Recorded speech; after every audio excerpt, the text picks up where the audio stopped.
fazer dessa forma. Então, deixa eu pegar. Então, a ideia é que o nosso sistema seja tão rápido, né? E com rápido e de boa, né? Assim, tranquilidade aqui do Bolt, né? Campeão aí dos 100 metros, né?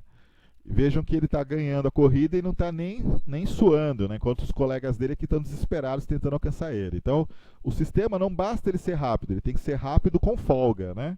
Esse é o importante, tudo bem? Então, sites como o Blazemeter, e tem vários outros, se você colocar no Google JMeter on Cloud, você vai encontrar um monte de coisas assim. Se você quiser você montar na Amazon também uma imagem, já tem imagem com o JMeter carregado, é só você subir o teu script para lá e executar também. A vantagem do Blazemeter é que você já está aqui integrado na nuvem, tudo bem? Essa é a grande vantagem, tudo bem? Então é uma implementação que você viu que está em cima da Amazon, só que especializada. Tudo bem? Existem várias outras. E nessa aqui você não tem o risco de esquecer a máquina ligada, por exemplo. Questão de múltiplo ambiente, também. O que a gente às vezes não dá tempo de fazer os passo a passos, o Vitor está colocando que seria legal o teu passo a passo, a gente pretende realmente explorar isso. Às vezes demora um pouquinho, mas vejam, pessoal, se o seu inglês estiver legalzinho, ou se vocês ligarem lá alguma parte do Google Translator, quem tiver um pouco mais de urgência, né, de experimentar as ferramentas, né, todas elas têm passo a passo lá, tutorialzinho, é bem legal, tá? Mas a gente pode fazer um em português para facilitar também. Ok? Bem, vamos lá. A gente está falando de múltiplo ambiente e a gente volta aqui na mesma situação. Hoje a gente está vivendo uma espécie de inferno, né, de plataforma, porque cada dia aparece mais alguma coisa que é mais um ambiente, mais um dispositivo, seja um tablet, um smartphone, testar a aplicação para televisão, aplicação para notebook, enfim, para tudo quanto é coisa que aparece. Daqui a pouco você está fazendo teste de aplicação para aquele dispositivo multimídia do carro, para dispositivo multimídia de geladeira. Então, cada vez tem mais dispositivos rodando a sua aplicação. E deixa eu te contar uma triste notícia, cada vez vai ter mais. Então, a gente tem uma dificuldade imensa de ter equipamento suficiente para testar tudo isso. Se você for em empresas que trabalham, por exemplo, com testes para mobile, ele chega a ter 500 aparelhos, né? Então, ele está tudo na caixinha, né? Enfim, tem uma série de recursos, né, que eu tenho que ter. Eu tenho que ter tomada, eu tenho que ter carregador de celular, tenho que ficar carregando lá a bateria daqueles 500 celulares, depois tenho que carregar o programa, depois colocar alguém para ficar testando a máquina aparelho por aparelho. Parece uma coisa maluca de falar, mas isso existe, tá?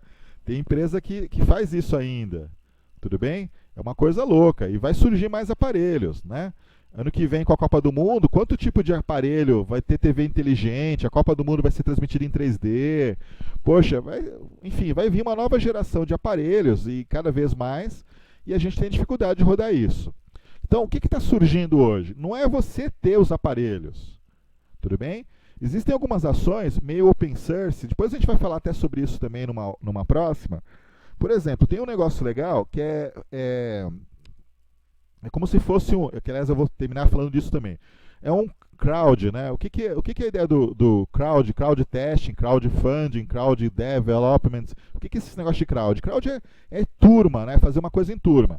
Então, por exemplo, a gente está agora, nesse momento, aí com dezenas de pessoas online, né?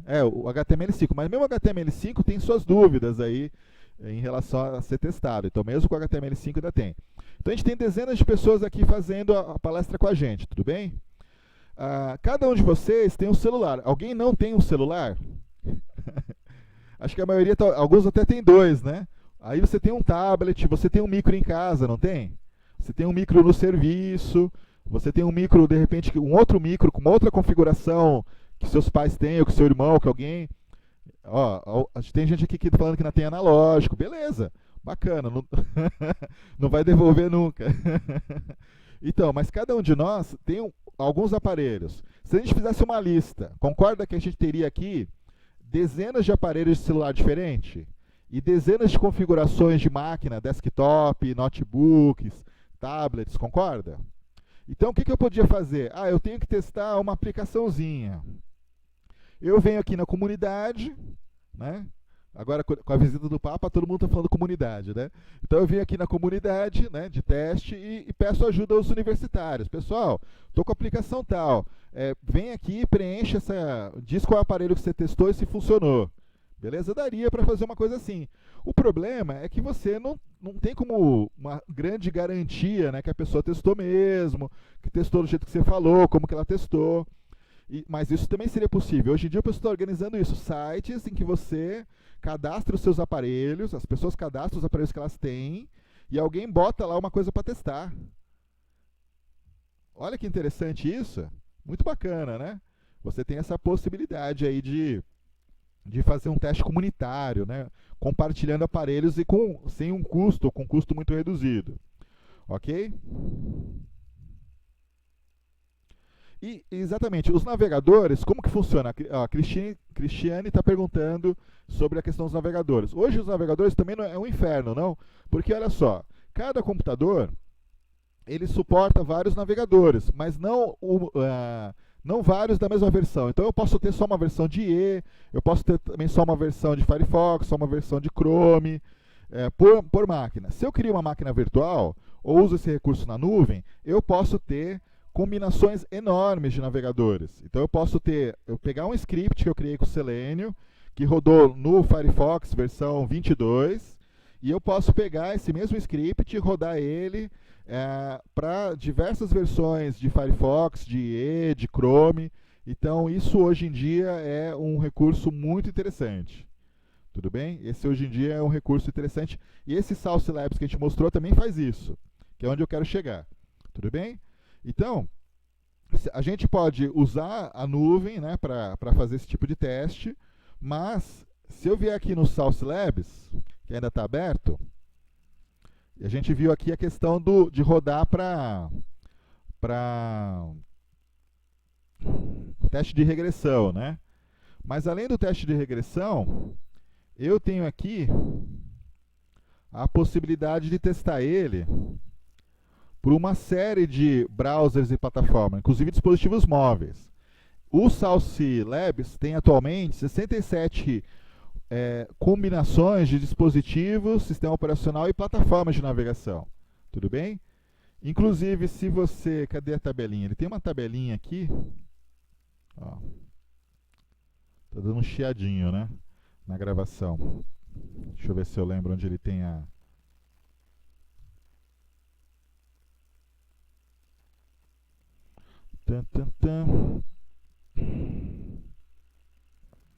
Cadê o link? Ó, e ele mostra o seu script automatizado. Deixa eu ver se ele amplia. Porque aqui ele só está fazendo uma chamadinha. Mas enfim, ele vai. Aqui dá para ter uma noção, né? Você pode pegar aquele teu script e mandar ele executar no Android, no Firefox, no Chrome, no IE, quais as versões do IE, em dispositivo móvel, iPhone, iPad. Então, eu não sei por que você ainda não está fazendo isso, simplesmente, né? A minha pergunta é por que você não está fazendo isso, né? Ó, temos aqui um comentário também do Robson, né? De que algum problema aqui em relação para a versão 22, né? Então quando sai uma versão nova do Firefox, demora um tempo até eles se prepararem, né? O Robson contribuiu com isso. Mas enfim, às vezes não consigo testar para a última versão que saiu, para a penúltima, mas eu consigo manter o controle sobre o legado, né? Poxa, você criar um script de teste numa máquina e depois poder executar ele em N máquinas, né? Como a gente está mostrando aqui, é muito válido. Então, dá uma olhadinha depois com calma aqui no Sauce Labs, abre uma conta, começa a dar uma navegadinha. Mais para frente a gente vai mostrar alguns recursos dele na prática com um pouco mais de velocidade, mas a ideia hoje é a gente ter uma visão de que essas coisas existem, tá? E algumas delas existem de graça, pelo menos para você começar a conhecer. E depois, se você gostar, você consegue mostrar aí dentro da tua empresa, ó, isso aqui funciona. E sim, ó, o Franair lá de Brasília está falando aqui que definir os navegadores e versões para homologar para não ficar inventando recurso. Isso aí tem razão, sim, porque Poxa, às vezes o meu cliente não usa. Então o que eu tenho que fazer? Eu tenho que pegar aquele relatório do marketing, né? Lá de visitas, o Google Analytics, né? Web Trends, algum relatório de navegação, para poder dizer exatamente o que tem que ser testado. Tudo bem? Então esse é um ponto importante, definir quais são os navegadores e até uma priorização deles. A Tatiane Almeida, lá de Campinas, né? Está perguntando aqui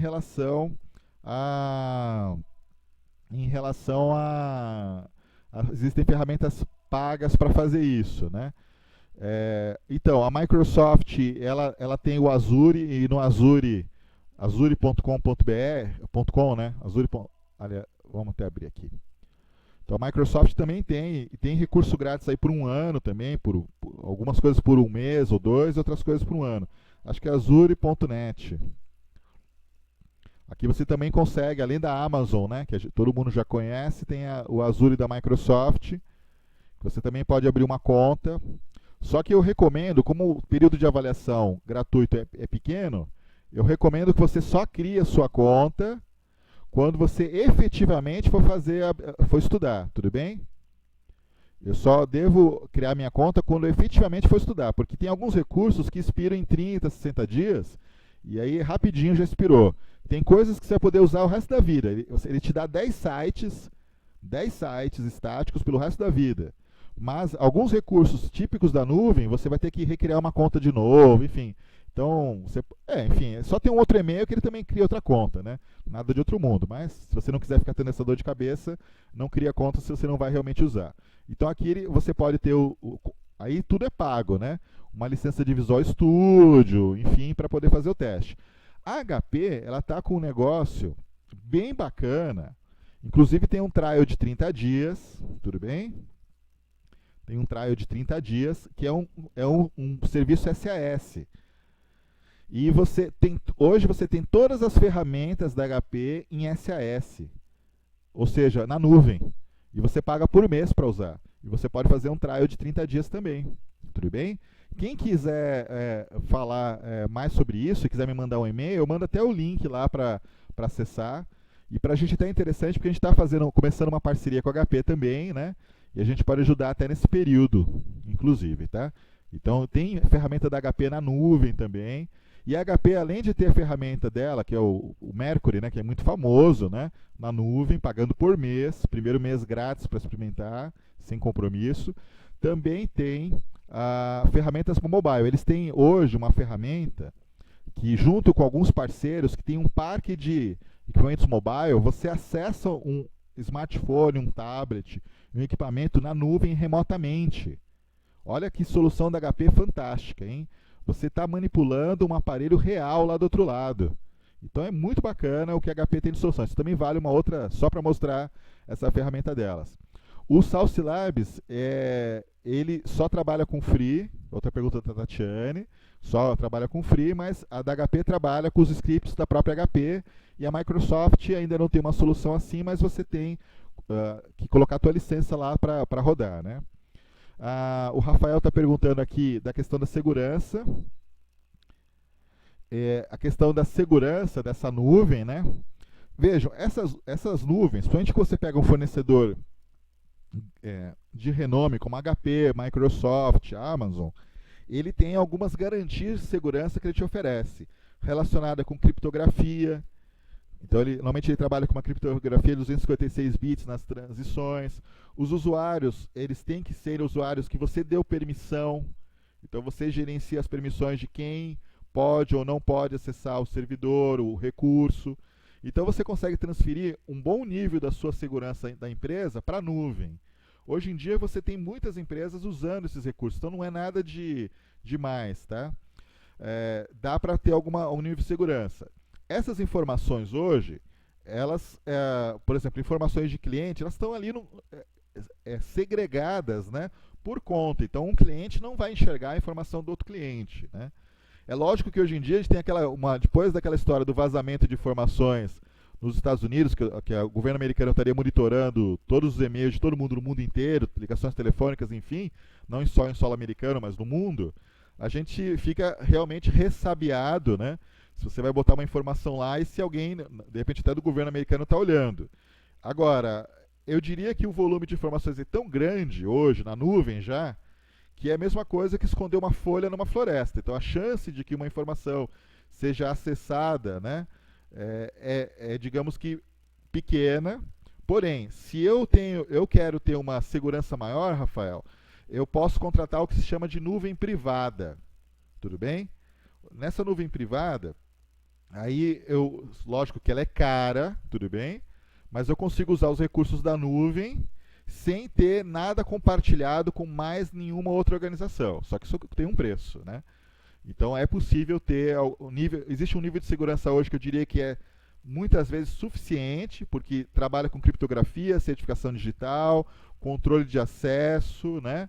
Redundância, inclusive de backup e restore. Ele faz mais backup e restore que muita empresa, né? E de uma maneira muito robusta. Mas, enfim, o fato é que os dados estão armazenados em um terceiro. Se a sua empresa ela se incomoda de ter os dados armazenados em um terceiro, isso realmente é um problema.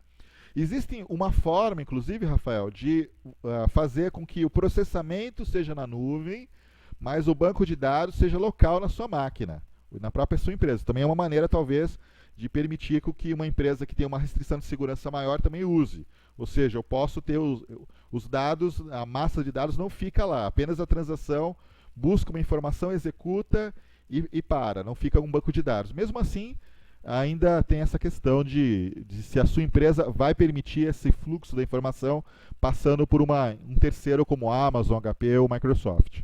Ok? A Tatiane perguntando da nuvem privada e comparado o preço dela com uma máquina na empresa.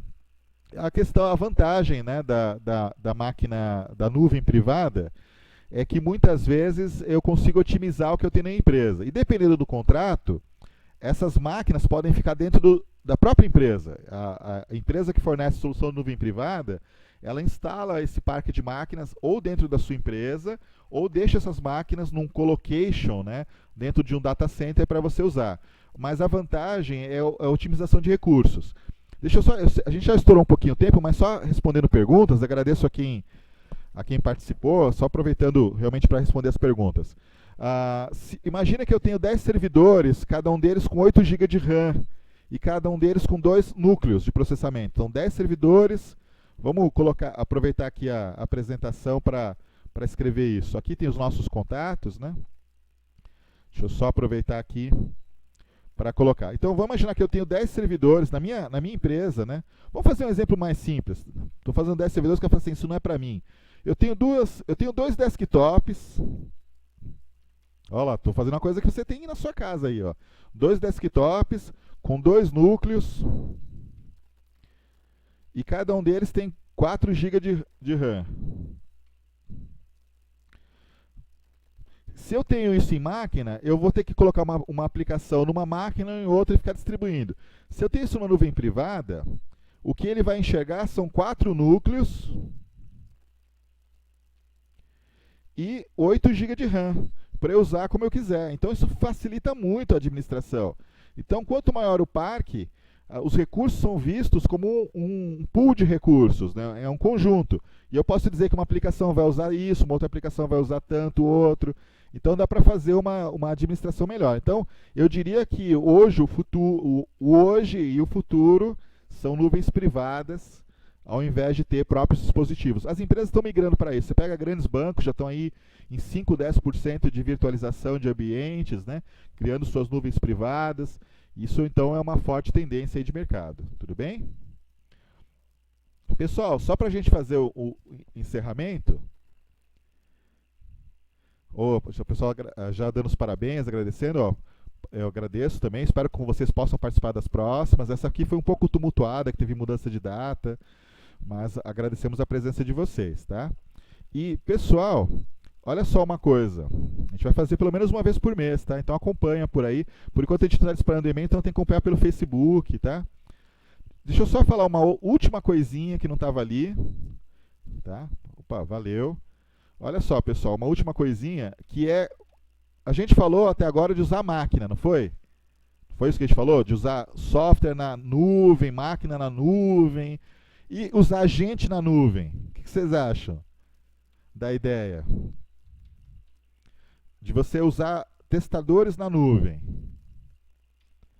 A primeira empresa a imaginar uma coisa dessas foi, né, foi a questão do teste. Agora você vai ver uma coisa bacana, hein? Por isso que é legal participar desses eventos para essa atualização. Ó lá. O teste é uma espécie de. É uma comunidade de crowd test, né? De crowd test. O que o crowd test faz? Um cliente vem aqui, põe um projeto, e qualquer pessoa no mundo pode pegar um projeto também. Ó, o Joalisson falando que já participa desse site. Então, ó, tem teste funcional, de segurança, de carga, de localização, que é tradução para o português, por exemplo. Cada vez tem mais coisa para traduzir para português. De usabilidade. Aí a empresa ela paga um valor, tudo bem? A empresa paga um valor. Ó, a Carla também falando que já participou. E é uma maneira de você, uma empresa também, chamar testadores para testar a aplicação dela. Tudo bem? Várias empresas usam. É uma maneira de você... Eu tenho uma aplicação na empresa, preciso de que um monte de gente experimente, né? Então, o teste foi o primeiro. Ó, o Adelino e a Sala falando já da iniciativa brasileira dos nossos amigos lá de BH, né? Do Robson, que é o Crowd Test Me, que é brasileiro, né? Então, se o inglês é um problema, Crowd Test é a solução. Então, ó, o Crowd Test já é uma iniciativa brasileira. Acho que é Crowd Test Me, né? Peraí que eu coloquei com BR. São nossos parceiros também, pessoal muito profissional, e eles têm essa iniciativa muito bacana no Brasil de crowd test. A primeira empresa, né, brasileira trabalhando com essa ideia de crowd test. Então você também pode se inscrever, né, e aqui eles falam, ó, olha que interessante na página, tem o videozinho explicando, né, eles já estiveram até com a gente aqui num evento que nós fizemos na Interassys em São Paulo nesse ano, estiveram junto com a gente lá no aniversário do teste. E aqui a empresa também pode submeter o teste, e aí eles têm hoje 4.346 testadores inscritos, ou seja, é mais do que o DF Test tem de gente inscrita, é incrível, né? É uma coisa estranha até de pensar, né? Que tem gente que está aqui no Crowd Test e não está no DF Tests, né? Mas enfim, coisas do mundo. Já testaram 106 projetos nacionais, já acharam 3.914 ocorrências e, em média, cada testador ganhou, né, R$300 por defeito confirmado, né? Às vezes ganha menos, às vezes ganha só um prêmio, enfim, tem uma série de coisas, mas vale a pena conhecer. Mas é uma maneira da empresa, ela tem um pico lá, precisa fazer um teste de aceite, né, um teste de usabilidade, né, ter um feedback do público em relação à aplicação é uma coisa muito bacana, não é mesmo? Então o Crowd Test também é uma solução muito interessante para você usar a nuvem e as pessoas como se fosse usar uma rede social para testar para você. Tem um investimento pequeno e funciona muito bem. E olha só, pessoal, a gente também tem aqui uma iniciativa da Interassys, que não é uma iniciativa de crowd, porque não é uma coisa que a pessoa paga e não é uma coisa que você pode repetir depois, tá? Então uma empresa só pode usar uma vez isso, tá? Não é um serviço, mas é uma forma que nós encontramos, né, de possibilitar tanto a profissionais como a empresas de experimentar 400 horas de teste estruturado, funcional, né? Então, nós já temos aí um cadastro de 60 pessoas, né, que estão ajudando a gente a fazer os testes, e essas pessoas não ganham nada para fazer esses testes, só que ganham experiências num processo de teste mais formal, conduzido pela Interassys. E fazem isso nas suas horas vagas, livres, né, como uma maneira de aperfeiçoamento. É um treinamento que eles recebem de aperfeiçoamento e fazem a prática aqui. E a empresa também pode usar essas 400 horas, né, para realizar esses testes, né? Então é muito interessante. Hoje em dia, uma empresa que queira se inscrever, ela vai entrar numa fila para testar em setembro, né? Então a empresa ela pode experimentar. Poxa, eu trabalho hoje em dia de um jeito. Posso trabalhar melhor? Posso. Mas é difícil convencer a empresa a fazer essa mudança, a investir em consultoria, investir em treinamento. Então a gente tirou o dinheiro da equação. Você vem, inscreve a sua empresa, ou participa como profissional para, poxa, eu quero experimentar ferramentas novas, técnicas novas, no meu horário livre. Em vez de eu pagar para estudar, eu posso fazer uma coisa dessas. Tudo bem? É uma alternativa